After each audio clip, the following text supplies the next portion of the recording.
Holy Hannah Montana.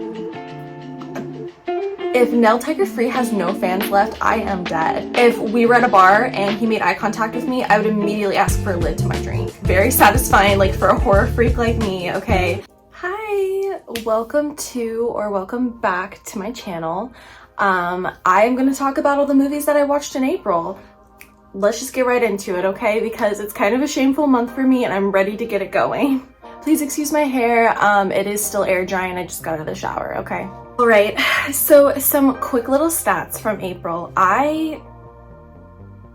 Guys, this was my worst movie watching month in years, like in literal years, like since like 2019. I don't think I've had a month with this small of a monthly watch of movies, okay? I'm not beating myself up about it. I'm just like, girl, what were you doing this month? I mean, and I know what I was doing this month, okay? So I ended up watching 27 movies this month. Yep. Last month, April was a reading month for me, okay? April was a Divergent month for me. Okay, I did the Divergent series, link down below, and that took over my life. Okay, that definitely took over my month. And then I just focused on reading. I did not focus on watching movies. The only movies I have here are like theater watches or like rewatches of my favorite movies, okay?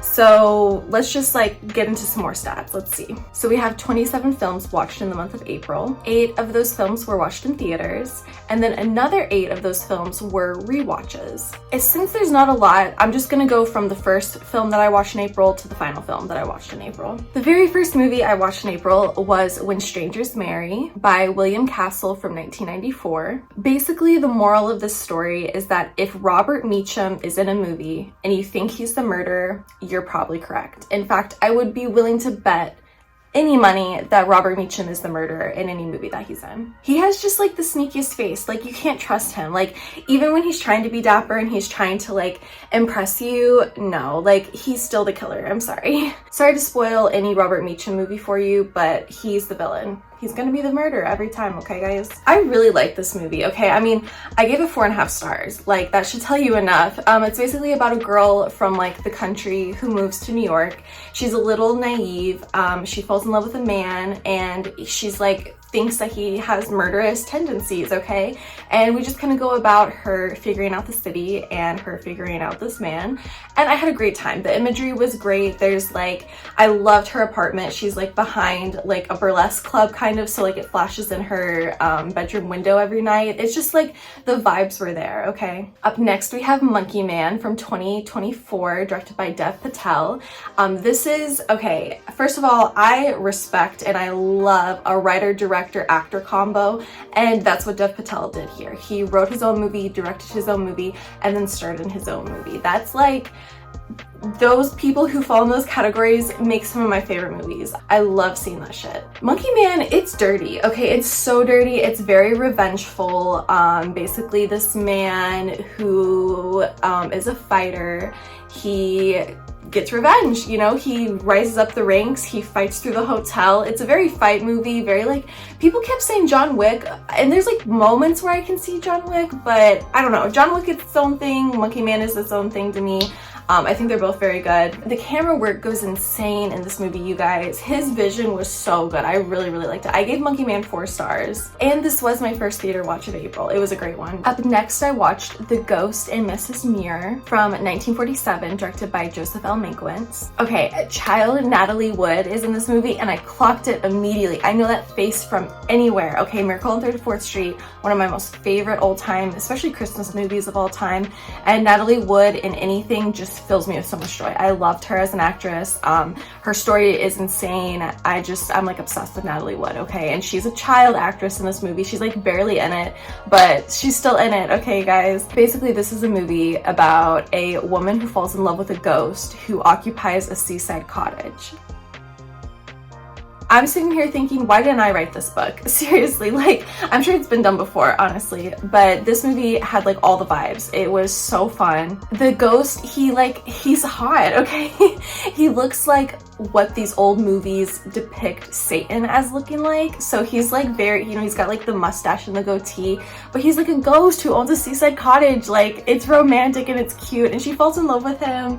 I had a great time. Loved this movie. Up next, I watched Immaculate from 2024, directed by Michael Mohan. I love Sydney Sweeney. I love Sydney Sweeney so much. I will watch and support everything she's in. I think she is a great person. I look up to her in many ways. I think the thing I love most about her is she's like in on the joke, if you know what I mean. Like, she is more aware than people are thinking, and a lot of people think like she's, you know, being objectified and she's allowing herself to be objectified, and it's like, why is that such a bad thing? You know, like sometimes like, why can't you just get your bag and then live the best life you've ever had? Like, why is that not a possibility? Why can't we do that? You know? And I think that that's what she does, and she knows what she does, and she does a great job of acting and brand deals and working hard. She has so many hobbies. I think she's a very hardworking person, and I'm just obsessed with it. I really am obsessed with everything she's doing. And with Immaculate, this does not falter at all, because this story is crazy, okay? She auditioned for this movie when she was 16 years old. I can't imagine her being 16 years old in this movie. Like, that's too young. Okay, that's way too young. But she auditioned when she was 16, and then the movie fell through. She was not able to make it. So then when she got older, she decided to buy the rights for it, produce it herself, star in it herself, get her favorite BFF director that she's worked with on 2 other projects to direct it. And they made a fucking great movie. Okay, terrifying. I mean, free birth control all around is what I gather from this movie. But also, like, I love her tenacity. I love her work ethic. She was like, I wanted to make this movie when I was 16, and now I'm gonna make it, and she did, and it was a hit, and it was so good. Like, Catholic horror will always hit so hard for me. I love religious horror. It's one of my favorite genres of all time. This was obviously a movie watch. I gave it 4.5 stars. I really, really enjoyed my time watching this movie. Up next, we have Lightning Strikes Twice from 1951, directed by King Vidor. My boyfriend asked me to put something on for him to fall asleep to, so of course I picked A Forbidden Romance from the 1950s, and it was a great pick because he was out cold before the opening credits were even over. So yeah, this movie is about a woman who is told to move out west for her health, and she like kind of gets stuck in a storm. She kind of comes upon the first property that she sees. She's like, can I please stay here for the night? Basically, the man who is in that property is ostracized from town because he just recently was acquitted for his wife's murder. So everyone in this small town still thinks he did it, but he was acquitted, you know? He's just living his life, trying to ignore everyone, and she falls in love with him. This was weird because I've never heard of moving out west for your health. Like, I've heard of moving to the sea for your health. I've heard of going up east for your health, or up north. Out west? I mean, like, the air is really dry, so maybe there's like some kind of ailment that you would need dry air for, like, I don't know, but that like was not believable to me. But I get it, like, we needed a western setting, it's fine. Mercedes McCambridge, who played Emma in Johnny Guitar, I talked about this a couple months ago. I watched Johnny Guitar, and she played Emma in that movie. Okay, so I got immediate gay vibes from her in Johnny Guitar. Okay, I was like, this girl's a lesbian, like, right? Like, I'm right about this, okay? And then she's in this movie. She's in Lightning Strikes Twice. She's so freaking gay. She is so gay in this movie. And like, whether or not that was the intention of King Vidor, I truly believe it was, because like, you know what you're doing when you make characters walk and dress and talk and act like that. Like, she was clearly in love with the main girl, okay? And she keeps warning her about the boy who supposedly murdered his wife and everything. And the whole time I'm just like, girl, like, I see right through you. I know what you're doing. I see you. And it was cute, and I liked it. I don't care. Up next, I watched The Omen from 1976, directed by Richard Donner. I basically watched this to prepare for The First Omen, which came out in theaters last month. I've seen The Omen before. In fact, this is my 3rd time watching it. I love this movie. It is one of the best 1970s horror movies of that era. Oh my god, I freaking love it. I mean, it has Gregory Peck in it for one. Like, put Gregory Peck in more horror movies. I think he's dead by now, but put him in more horror movies, please. Also, Damien is so good in this. That child, the direction they gave that child, freaking insane. I mean, he's terrifying, and all he's doing is just like grinning and walking around like a little kid. I was scared. I'm so scared of him. I'm terrified of Damien. He does such a good job in this movie. I don't need to explain this. You know what The Omen's about, and if you don't, literally go watch it right now. You're literally missing out on such a great horror movie if you haven't seen The Omen from 1976 yet. I gave The Omen 4 stars. After The Omen, I had another rewatch, All About Eve from 1950. This is another Joseph L. Mankiewicz movie. I rewatched this because I own it now. Thank you so much, Criterion, 50% off flash sale. Love you so much, boo.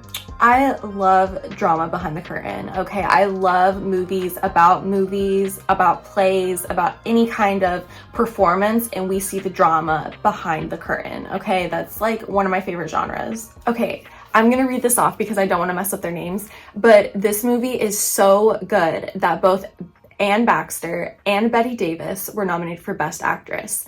And Celeste Holm and Thelma Ritter were both nominated for Best Supporting Actress that year at the Oscars. That's how good this movie is that 4 female characters in this movie, 4 female actresses in this movie were nominated that year. Like, that's crazy. Like, what? Is that unprecedented? Has that never happened before or since? That's so crazy. Like, I get that, like, not a ton of movies were coming out every year. Like, it's not the same pool that Oscar people, the Oscar Academy, whatever they're called, I don't know, the people who are part of the Academy. Usually there's, you know, hundreds of movies for them to go through to figure out who are the best performances.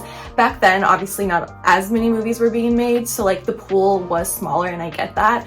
It doesn't negate the fact that that's a fucking awesome concept and a fucking awesome stat. Like, 4 women from one movie nominated at the Oscars in 1 year, that's great. That's so great to me. This movie is about doing whatever it takes to get to the top, and I love movies like that. I love perseverance.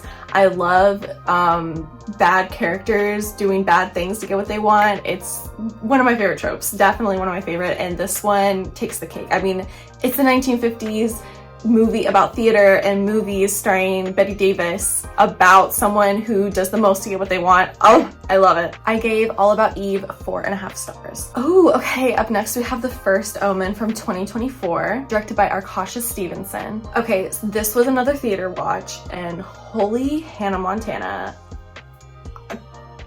One of the best movies I've seen this year. Nell Tiger Free, you will always be famous. If Nell Tiger Free has no fans left, I am dead. This rocked so hard. There is so much scary imagery in this movie. It does not rely on jump scares, okay? It is good enough on its own to be freaky. Oh my god, like, it's so freaky. I mean, it's The First Omen. Like, it's the prequel to The Omen, so like, think about what that even means. Like, think about what that even means. Oh my god. Yeah, I want to own this movie so badly. I need to rewatch it. It's so good, you guys. One of the best horror movies of the year. So for real. There is something about the ending that I didn't love, and I'm not going to spoil it here, but it's okay because it's still a wonderful movie. It's very satisfying, like, for a horror freak like me, okay? And if you've seen the original Omen, like, I heavily implore you to watch The First Omen because it just makes that story so much better. It's such a chef's kiss of a horror movie. Okay, I gave it 4 stars. All right, it all goes downhill from here, ladies and gentlemen. Next up, I watched Divergent from 2014, directed by Neil Berger. Oh my god, I don't even want to talk about what this movie is about because I literally already did that. Link down below for my Divergent series part 1 and part 2, okay? Basically, I was not a fan of Theo James as a kid. I was not one of those girlies on the Theo James train, okay? So sorry, Theo James fans. It also doesn't help that I read the books, and Tobias is the worst romantic lead male character of any YA book I've ever read. Like, I feel so confident saying that. I cannot stand his ass. So in the movie, it's just even worse. Like, I'm seeing the worst character I've ever seen personified.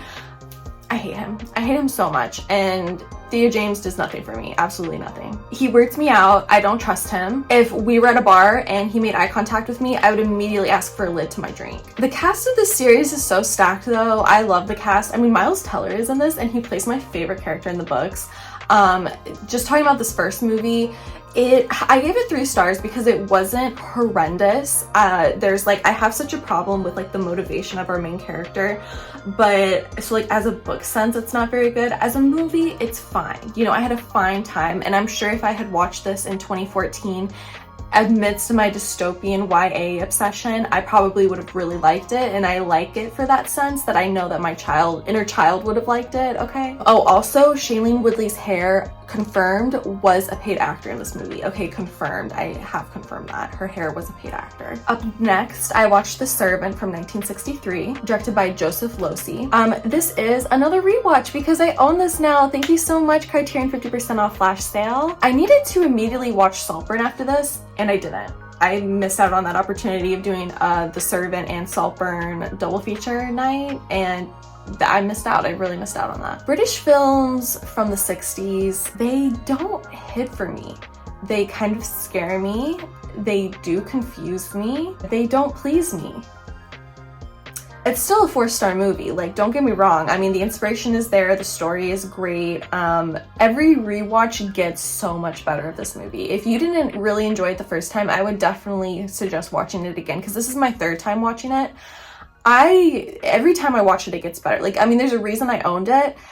It doesn't negate the fact that British movies are so weird to me, okay? They're not my thing. They're not my thing.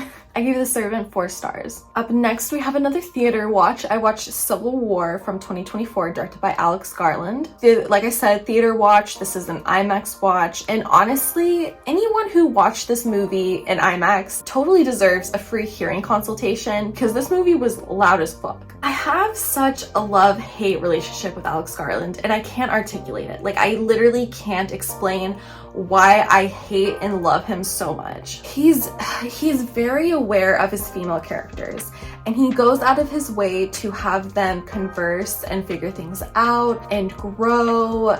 It's just like the bare minimum. Like, he does the bare minimum of what a male director should do for his female characters. So, like, thank you, please keep it up.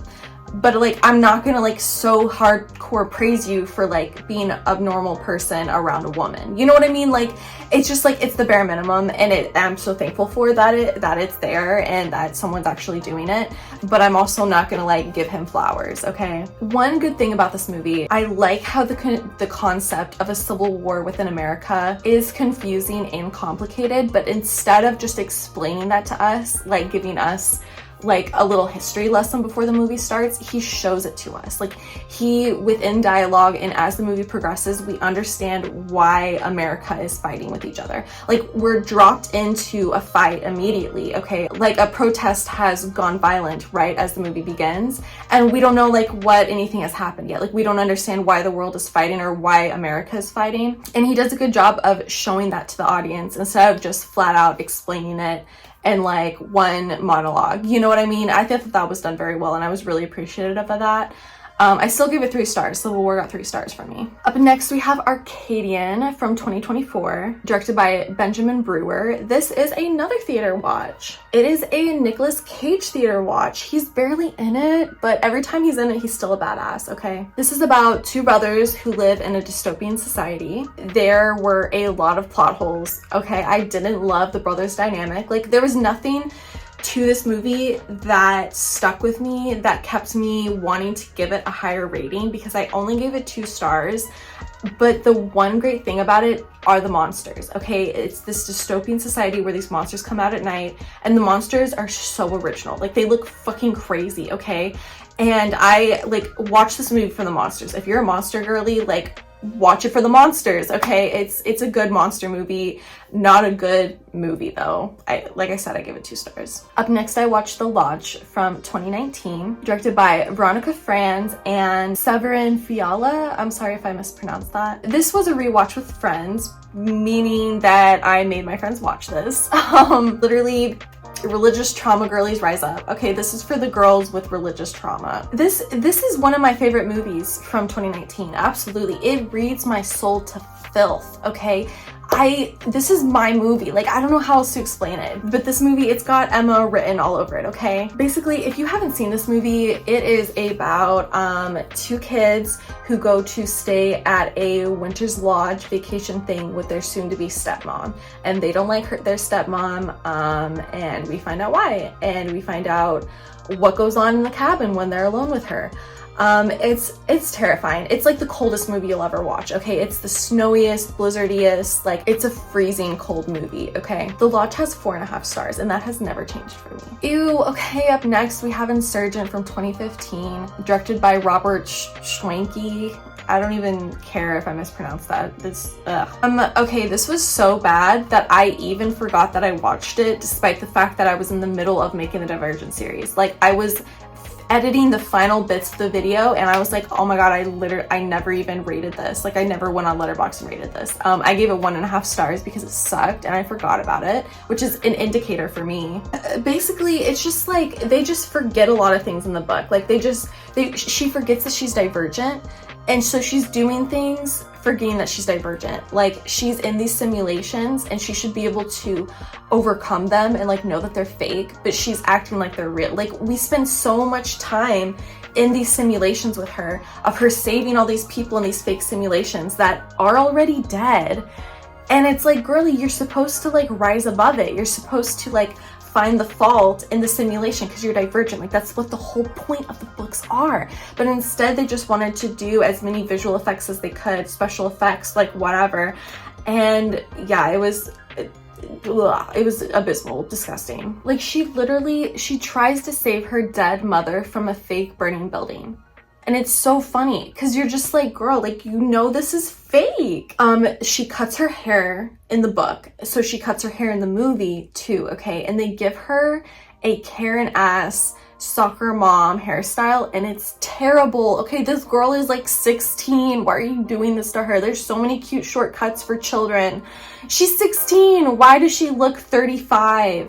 Thank you, Miles Teller, for being in this. You saved my life in this movie, okay? I gave it 1.5 stars. I don't know if I already said that, but yeah, 1.5 stars. Okay, up next, I watched Quiet on Set, the dark side of kids TV from 2024, directed by Mary Robertson and Emma Schwartz. I was in a movie watching slump, and when I'm in a movie watching slump, all I watch are true crime documentaries. Like, that's all I can be bothered to watch at that point.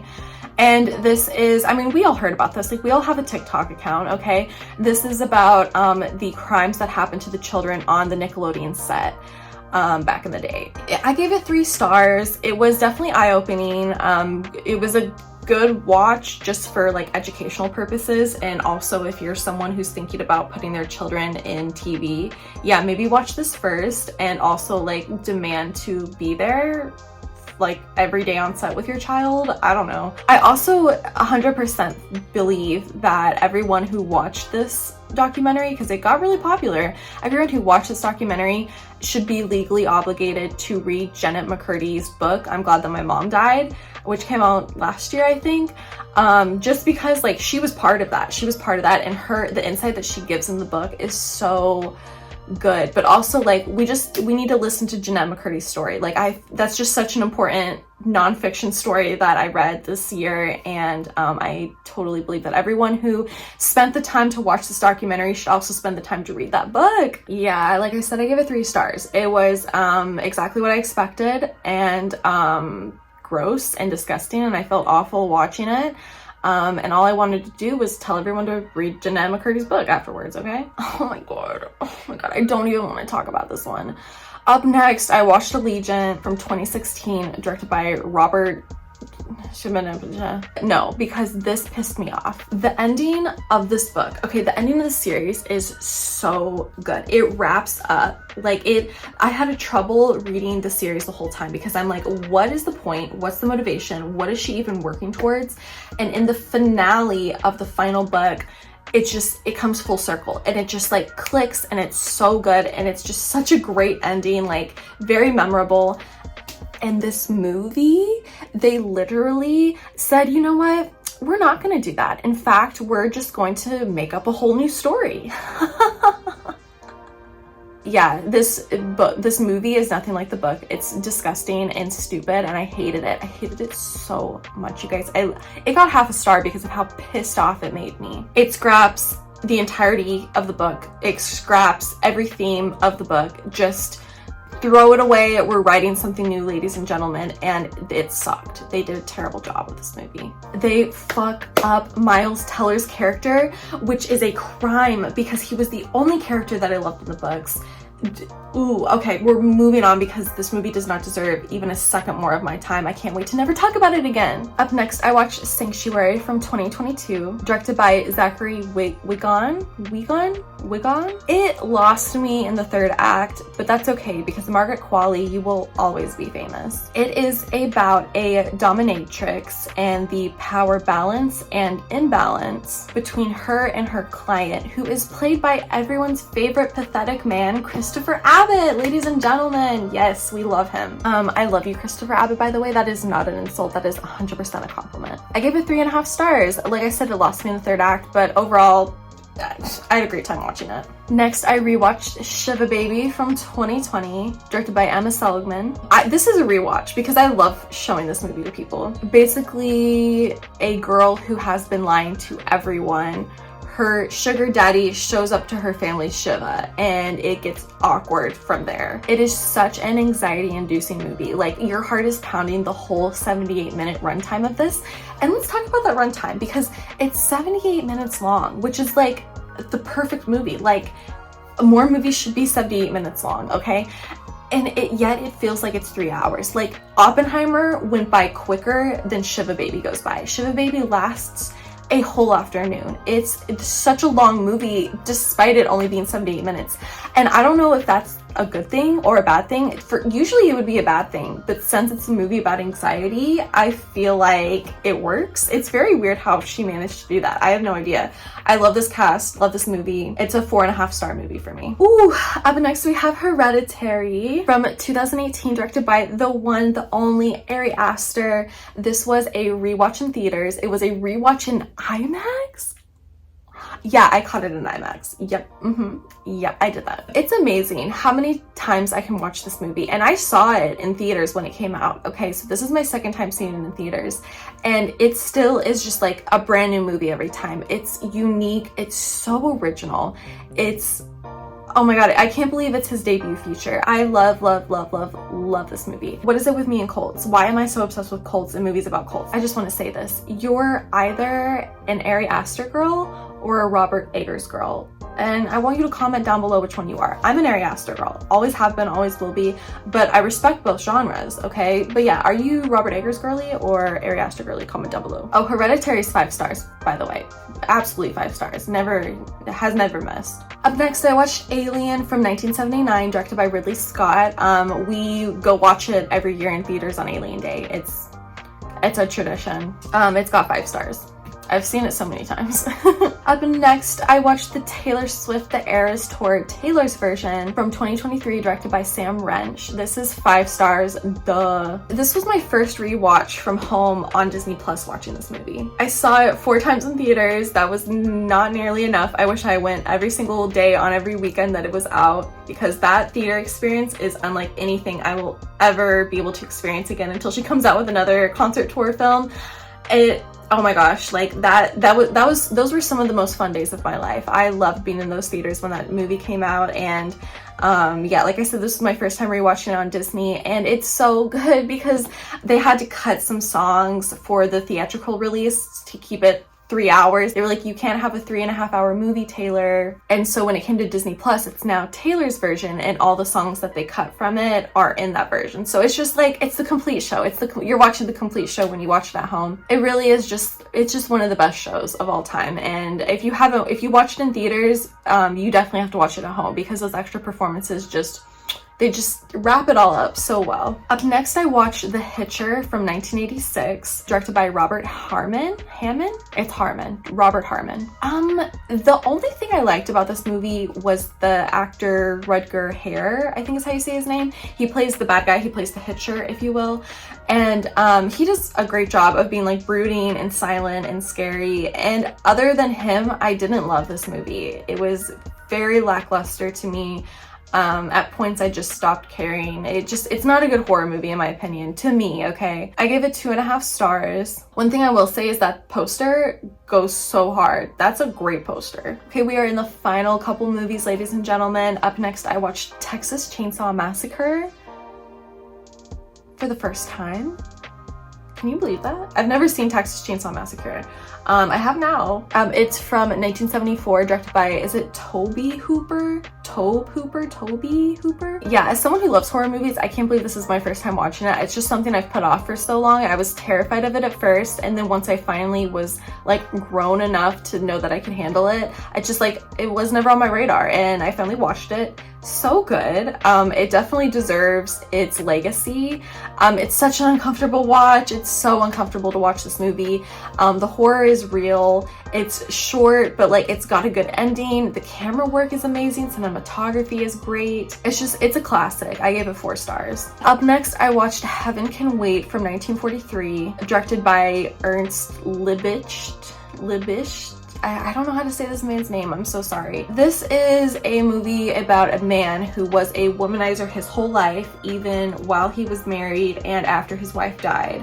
And he's dead now, and he thinks that he deserves to go to hell. So he's talking to Satan about everything he did bad in his life. And that's what the movie is. It's just like the recap of why all the bad things that he did, saying like, I know I should go to hell.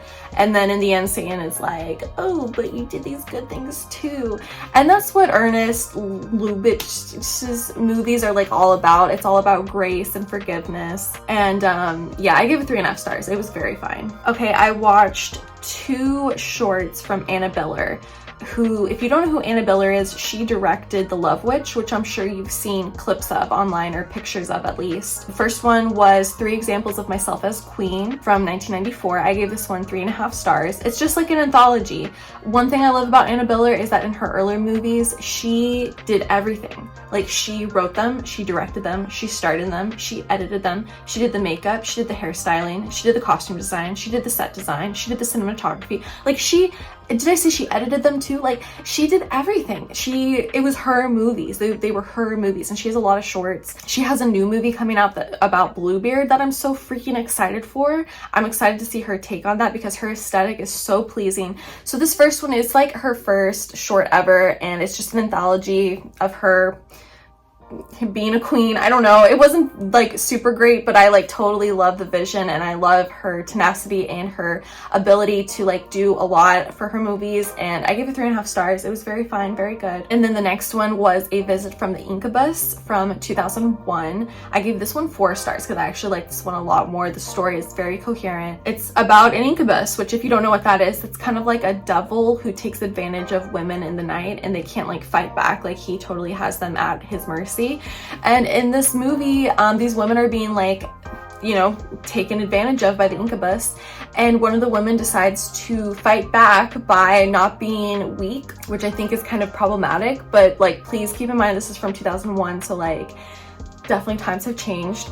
But she decides that if she gets a job, that the incubus will want to try to one-up her at the job, but turns out she's better at the job than he is, because the job is singing and performing and dancing. So she does a better job than he does, and he leaves her alone. It's like, it's a very like silly movie. It's a short, like I said, but the aesthetic is so good, you guys. Like, her aesthetic, I love it. I love Annabella. Like I said, it's a little outdated, but I liked it a lot, and I gave it 4 stars. Okay, you guys, oh my god. Okay, final movie of April, and we went out with a bang with this one because I watched Challengers. I watched Challengers in theaters. I watched it in IMAX. Oh my fucking god. Oh my god. Oh my god. Oh my god.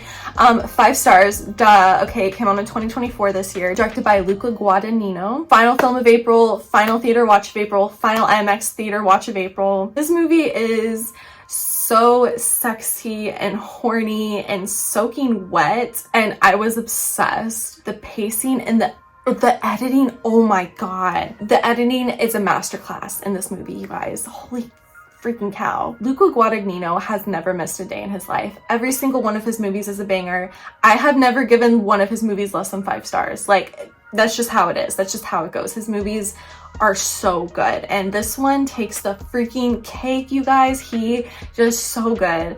The actors are amazing. The story is so good. The pacing is insane. It's very different timelines, you know, different timelines intertwining and all that. I need to see it again ASAP Rocky as soon as possible, okay? Because it's movie of the year for me so far. It's my favorite movie I've seen in 2024. It deserves all of the praise it's getting.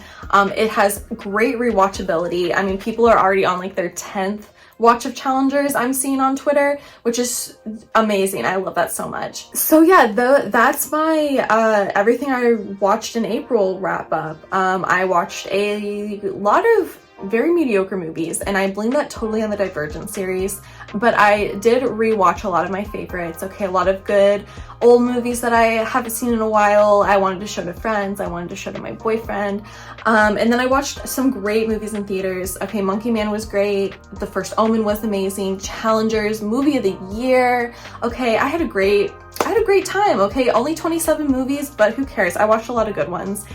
And thank you so much for watching. I will see you guys in my next video. Please don't forget to subscribe if you would like to, and give this video a like if you liked it. And thank you so much. I will see you in my next one. Bye.